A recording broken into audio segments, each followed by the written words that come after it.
Hello everyone, एक बार फिर से स्वागत करते हैं आप सभी का हमारे यूट्यूब चैनल एजुकेशन पर्पस में। दोस्तों, आज से ठीक 1 से 2 दिन पूर्व मैंने अपने चैनल पर एक वीडियो अपलोड किया था जिसका टाइटल था सुमेरियन सभ्यता, उसके परिचय, उसकी भूमिका, उसका उदय, आकृति, वहाँ के पाए जाने वाले वहाँ के लोगों में आकृतियाँ क्या थी, वे कैसे दिखते थे। इसके साथ साथ राजनीतिक इकाइयों के बारे में पढ़ा था जिसके अंतर्गत न्याय व्यवस्था, न्यायालय, दंड व्यवस्था, सैनिक व्यवस्था, युद्धकाल, ये सारी चीज़ें हमने पढ़ी थी। कैसे देखा था कि प्रजातंत्र से राजतंत्र में कैसे तब्दील हुई, यहाँ की सुमेरियन सभ्यता की जो चीज़ें चल रही थी वो ठीक ठाक चल रही थी, लेकिन धीरे धीरे कैसे कैसे इनमें बदलाव देखने को मिला। इससे रिलेटेड वीडियो जो है मैंने अपने चैनल पर ठीक इससे पहले डाला है, जिसमें सामाजिक संगठन और आर्थिक संगठन जो है दोस्तों बचा हुआ था, जो कि पार्ट बी में इस वीडियो पर मैं आपको समझाने वाला हूं। तो चलिए देरी नहीं करेंगे, सबसे पहले देखेंगे सामाजिक संगठन को।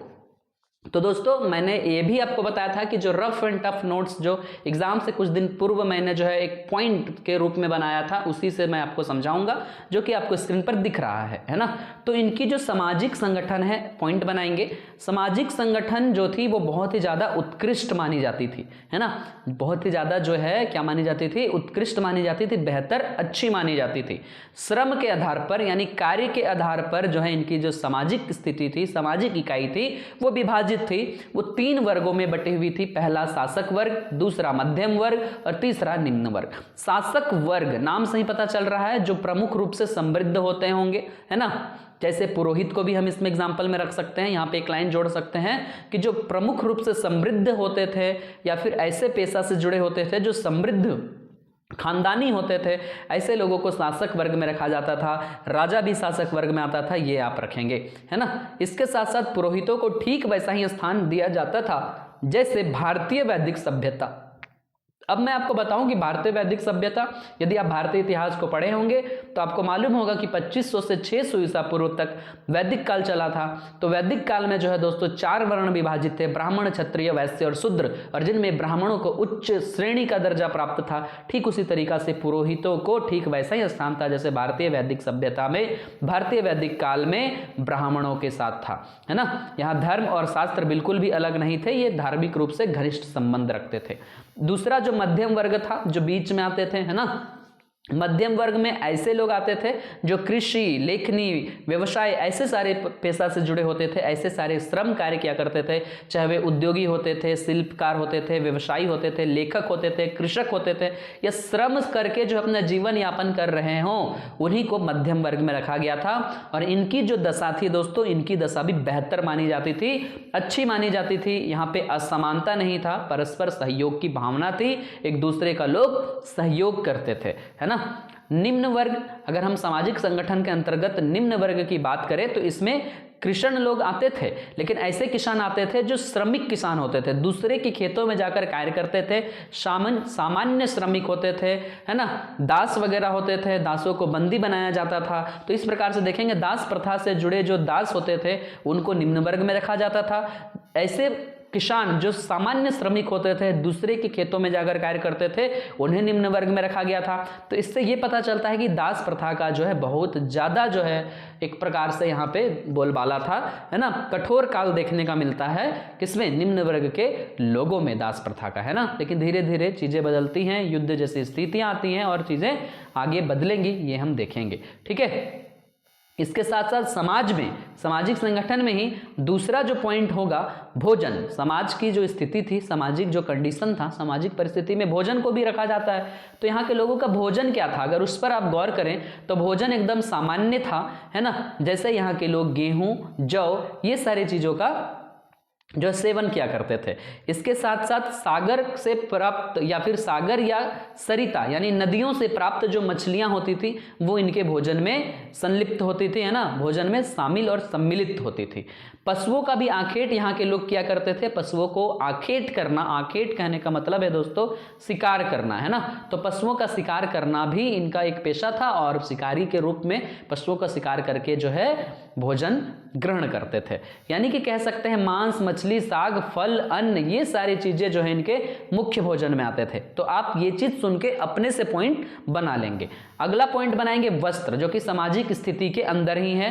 प्रारंभ में तो ये पशु चर्म कहने का मतलब है दोस्तों ये पशुओं के चर्म यानी कि जो पशु के खाल होते हैं, है ना, जो चमड़ी होती हैं, उनको जो है क्या करते थे, पहनने का वस्त्र के रूप में जो है इस्तेमाल करते थे। बाद में वस्त्र की कला इन्होंने सीखा, यानी कि हम कह सकते हैं कि बाद में इन्होंने वस्त्र बनाने की कला को सीखा और अतएव कहा जा सकता है कि बुने हुए वस्त्रों का भी प्रयोग इन्होंने करना आरंभ कर दिया। ठीक है, तो पुरुष लोग क्या पहनते थे, तो सामान्यतः जो है पुरुष लोग लुंगी आप जानते होंगे दोस्तों, है ना, तो पुरुष लोग लुंगी पहनते थे और स्त्रियां जो थी दोस्तों, स्त्रियां क्या करती थी, आभूषण या वस्त्र अलंकार से जो अपने आप को सुशोभित करती थी, है ना। आभूषण यानी आप समझते होंगे, जैसे कह सकते हैं अंगूठी, है ना, इसके अलावा कड़ा हो सकता है। यहाँ पे और भी सारी चीजें लिखी हुई जो सजने धजने की चीजें होती लड़कियों की, है ना, तो सजने की जो वस्तु होती थी इनका इस्तेमाल यहाँ के लोग आभूषण के रूप में करते थे।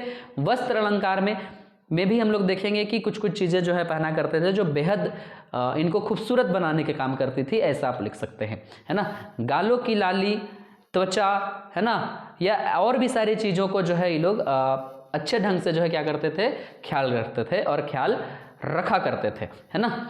अब आगे देखेंगे निवास स्थान, इनका जो रहने का ढंग था, कहाँ रहते थे, किस प्रकार की घरें होती थी, तो इन्होंने गृह निर्माण जो है सीखा था। घर का निर्माण करते थे, वे कच्चे भी हो सकते थे, पक्के भी हो सकते थे। कच्चे ईंटों का भी प्रयोग किया करके जो है बनाया जा सकता था, पक्की ईंटों का भी प्रयोग करके बनाया जा सकता था, तो ऐसे घरों में रहा करते थे। उत्खनन से जो है यहाँ की जो सुमेरियन सभ्यता होगी, वहाँ के उत्खनन से क्या प्राप्त हुआ है, तो उत्खनन से प्राप्त हुआ है कि यहाँ के जो घर थे वे 2 मंजिले हुआ करते थे, ऐसा कुछ अवशेष मिले हैं, आप लिख सकते हैं। साथ ही साथ उत्खनन से पता चला है कि आंगन एक मिला है, जहाँ से आंगन प्रथा के बारे में पता चलता है। यहाँ के कमरे जो थे बेसिकली ज़्यादातर वृत्ताकार होते थे, वृत्ताकार मतलब वृत्त के आकार के, यानी कि गोल हुआ करते थे, है ना, इस प्रकार से हम देखेंगे। उसके बाद दीवारों में प्लास्टर का जो है क्या किया गया था, लेप लगाया गया था यहाँ के घरों में। शिक्षा को देखते हैं, शिक्षा कैसी थी यहाँ पे, तो दोस्तों ऐसी शिक्षा संबंधित थी जो कि देव मंदिरों पर दी जाती थी, पुरोहितों के द्वारा, पुरोहित वर्ग के द्वारा शिक्षा दिया जाता था, और ये सभी लोगों के लिए नहीं होता होगा। ठीक है, ये चीज आप लिखेंगे। लिपि, यहाँ की लिपि कैसे थी, यहाँ की लिपि का एक श्रेष्ठ प्राप्त था, यानी उच्च स्थान प्राप्त था। यहाँ की जो लिपि थी, है ना, वो क्या बताती थी, वर्ण का ज्ञान कराती थी। इसके साथ साथ चित्रपरक होती थी, चित्रपरक लिपि, जहाँ पे चित्रों के आधार पर जो है चीज़ों को एक्सप्रेस किया जाता है, अपने अंदर की भावनाओं को एक्सप्रेस किया जाता है, वे चीज़ें हैं, है ना। उसके बाद देखेंगे स्त्रियों की दशा या विवाह, है ना, यहाँ की स्त्रियों की दशा कैसी थी या फिर इनका विवाह से संबंधित कुछ चीज़ ऐसा था जो आपको जानना है, तो वे चीज़ें आप और हम यहाँ पर देखेंगे। ठीक है, तो स्त्रियों की दशा में दोस्तों सुमेरियन स्त्रियां जो थी उनको सम्मानपूर्ण स्थान प्राप्त था, है ना, यानी कि सामान्यतः इनकी जो दशा होती थी वो बहुत अच्छी होती थी। पति की मृत्यु होने पर पति के संपत्ति पर जो इनका अधिकार होता था और पुनर्विवाह का भी अधिकार था। पुनर्विवाह यानी कि पति की अगर इन केस किसी भी रूप में पति का देहांत हो जाता है तो ये क्या कर सकते हैं, पुनर्विवाह कर सकते हैं, दोबारा शादी इनका हो सकता है ना। विवाह का निर्णय जो है ये बहुत बहुत इंपॉर्टेंट है, याद रखिएगा, है ना। क्या कई बार डायरेक्ट आ जाता है सवाल कि सुमेरियन सभ्यता में स्त्रियों की स्थितियों का वर्णन करें, तो यही सारे बिंदु को जो है आपको अलग से डील करना होगा, इतना क्षमता तो आपको रखना होगा, आप पीजी के स्टूडेंट हैं, है ना। तो विवाह का जो निर्णय है परिवार के गुरुजन लेते थे, है ना। परिवार के गुरुजन तख्त पर अनुबंध, यानी कि तख्त होता था, मिट्टी का हो सकता है, किसी का जैसे स्लेट होता है ना दोस्तों, स्लेट आज बच्चा लोग कैसे का खा गा ऐसे प्रैक्टिस करने के लिए स्लेट होता है, पहले मिट्टी के तख्त होते थे, है ना, और जिस पर लिखवाया जाता था, अनुबंध लिखा जाता था कि फलाना आदमी का शादी इनके साथ ये सारी चीजें हो रही हैं, और नीचे में गवाह का हस्ताक्षर, जैसे अभी के डेट में आप कोर्ट मैरिज समझे, है ना, पेपर पे साइन किया जाता है ना, गवाहों का हस्ताक्षर होता था। यदि पत्नी निसंतान है, यानी कि पत्नी अगर उसके कोई बेबीज नहीं हैं, बच्चे नहीं हैं, तो पति दूसरा विवाह कर सकता था, लेकिन शर्त ये था कि इसको वही घर में विवाह करना होता था जिस घर में ये पहले से शादी किया हो, यानी पहले वाले घर में ही शादी करना होता था। ठीक है, ये चीज़ याद रखिएगा, यानी कि उनकी बहन से कह सकते हैं, है ना, चचेरी हो सकती है, अपनी भी हो सकती है।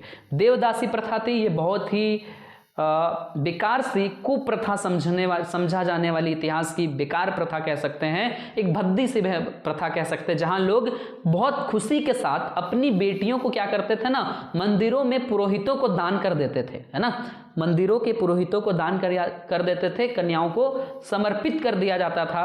और समर्पित करने के बाद क्या होता था दोस्तों कि उनसे उत्पन्न जो पुत्र होते थे उनको उच्च वर्ग के लोगों की गणना में रखा जाता था। तो ये कितनी बुरी प्रथा थी ये आप समझ सकते हैं। नारियों के प्रसाधन के लिए, है ना, कि जो वस्तु थे उसमें भी बहुत ज़्यादा जो है खर्च किया गया था, है ना, ये चीज़ आप याद रखिएगा। अंतिम निर्णय जो है पुरुष ले सकते थे, है ना, स्त्रियों को बेचना है कि क्या करना है कर्ज चुकाने के लिए, इसके लिए कौन निर्णय लेता था, पुरुष अपने से ले जा सकते थे, लिया जा सकता था पुरुषों द्वारा निर्णय, है ना। लड़की जो है दहेज पर पूरा अधिकार रखती थी, लड़की दहेज जो लेकर आती थी उस पर उसका भी अधिकार होता था, स्वतंत्र व्यापार कर सकती थी, निजी दास के रूप में स्त्रियों का जो है एक प्रकार से इस्तेमाल किया जाता था, ये भी आप देख सकते हैं, है ना। उसके बाद अगर कोई स्त्री संतान प्राप्ति से इनकार कर दे तो उनको मौत की सजा भी दी जाती थी, डुबाकर, यानी पानी में डुबाकर जो है मौत की सजा दी जाती थी, है ना। एक चीज आप सीखें। इसके साथ साथ यहाँ पे कुछ चीजें मैंने लिखी हैं दोस्तों कि माता पिता संतान घर नगर निकालना। अगर माता पिता के संतान नहीं है, अगर माता पिता के संतान नहीं है तो कई बार जो है उनको सजा जैसी चीजें भी दिया जाता था, है ना, उनकी पत्नियों को, है ना। अगर किसी का पिता नहीं है, स्त्रियों का बात बच्चे मरने के बाद भी आभूषण से अलंकृत होते थे, राज सिंहासन के योग्य होते थे, ठीक है। यानी कि अगर कोई पिता नहीं है तो हम कह सकते हैं कि अगर स्त्री भी है तो क्या करना है कि उसको जो है राजा के जगह पर जो है राज सिंहासन दिया जा सकता है, यानी स्त्री का स्थिति थोड़ा बहुत अच्छा मानकर चलेंगे, ठीक है। इसके साथ साथ हम देखेंगे आर्थिक कंडीशन, है ना। आर्थिक कंडीशन किसका, सुमेरियन सभ्यता की आर्थिक स्थिति, रोजगार कैसे करते थे, काम धाम कैसे करते थे, कमाते क्या थे, ये सारी चीजें हम लोग देखेंगे, ठीक है। तो दोस्तों कि इनकी जो इकोनॉमिक स्थिति थी उसको अगर हम लोग देखें तो सामाजिक राजनीतिक जैसा ये भी बहुत बेहतर थी। राजा का महत्व था, वो हर व्यक्ति को महत्व देता था, व्यक्ति स्वतंत्र रूप से व्यापार कर सकता था और राजा उसको यानी कि रोकता नहीं था, व्यापार करने के लिए वो स्वतंत्र था। और इस प्रकार से हम देखेंगे कि सुमेरियन सभ्यता का जो आर्थिक विकास था वो बहुत ही बेहतरीन था, बहुत ही उम्दा, बहुत ही अच्छा था। आर्थिक जीवन को निम्नलिखित भागों में विभाजित किया गया है, जैसे व्यवसाय, कृषि, इसके अलावा भी और सारे पॉइंट होंगे जो आगे जाकर हम लोग देखेंगे, ठीक है। तो व्यवसाय को समझते हैं। यहाँ के लोग अलग अलग व्यवसाय को करते थे, अलग अलग व्यवसाय में निपुण थे। धातु व्यापार होता था, है ना, ऊन से निर्मित वस्तुओं का व्यापार होता था, पत्थर से निर्मित वस्तुओं का व्यापार होता था, है ना। इसके अलावा लकड़ी, कच्चा माल, ये सारी चीज़ें जो है, पत्थर के खंड, ये सारी चीज़ों का व्यापार होता था। वस्तु विनिमय की प्रणाली उस समय थी, यानी एक वस्तु के बदले दूसरे वस्तु, है ना, को एक्सचेंज किया जाता था। इसके साथ साथ कास्ट नौका, मतलब कि लकड़ी का नाव, ये सारी चीज़ें जो है इस्तेमाल करके लोग सागर के रास्ते से होते हुए एक देश से दूसरे देश व्यापार के लिए जाते थे। कहने का मतलब है जल मार्ग की व्यवस्था थी, है ना। बाद में ये सारी चीज़ें जो है आगे होने लगी। इसमें हम देखेंगे कि स्वर्ण का भी भंडार था और स्वर्ण का भी व्यापार होता था, ठीक है। तो व्यापार में बहुत ज़्यादा वृद्धि होने लगी। अगला पॉइंट बनाएंगे कृषि, है ना। कृषि, दजला और फरात नदी अभी हम बता ही रहे थे, इसके परिचय में आप देखेंगे। दजला और फरात नदी के कारण यहाँ की भूमि अत्यधिक उपजाऊ थी, तो यहाँ के लोग श्रमिक जो थे या किसानी जो करते थे वे बहुत ही बेहतरीन ढंग से जो है श्रम व्यवस्था को जानते थे, श्रम किया करते थे। और जीवन जीने के लिए जो उपयोगी वस्तुएं होती हैं, जैसे गेहूं, जौ, खजूर, है ना, और भी सारी चीज़ें जो खाने के योग्य हैं, है ना, जो दैनिक जीवन में हमारा प्रयोग होने वाले, इनका उपयोग करते थे। इन्हीं उपयोगी वस्तुओं को उपजाते थे और प्रयोग करते थे, बेचा करते थे, है ना। तो कृषि जो है इस प्रकार से थी। भूमि जो है, भूमि का असमान वितरण था, मतलब इक्वल रूप से भूमि सबके पास वितरित नहीं थी। अधिक भूमि किसके पास थी, पुरोहितों के पास, है ना। और ये पुरोहितों के पास जमीन कहाँ से आती थी, जो दास लोग होते थे ना, है ना, कोई चुका नहीं पाया कर वगैरह वगैरह, तो इनको जो है इनके जमीनों को ये रख लेते थे, है ना। सामान्य जो किसान थे उनकी स्थितियां दयनीय थी। सिंचाई के लिए नहर, बांध, ये सारी चीज़ें की सुविधा की गई थी, है ना। राज्य की ओर से भी कृषि में सहायता दिया जाता था, मतलब राजा जो है कृषि में सहायता देता था, ठीक है, ये सारी चीज़ें। इसके बाद इस पॉइंट को आप हटा सकते हैं, उससे कोई दिक्कत नहीं है। वृक्षारोपण और मछली पालन जैसे चीज़ें भी किया जाता था, ठीक है। आगे है पशुपालन।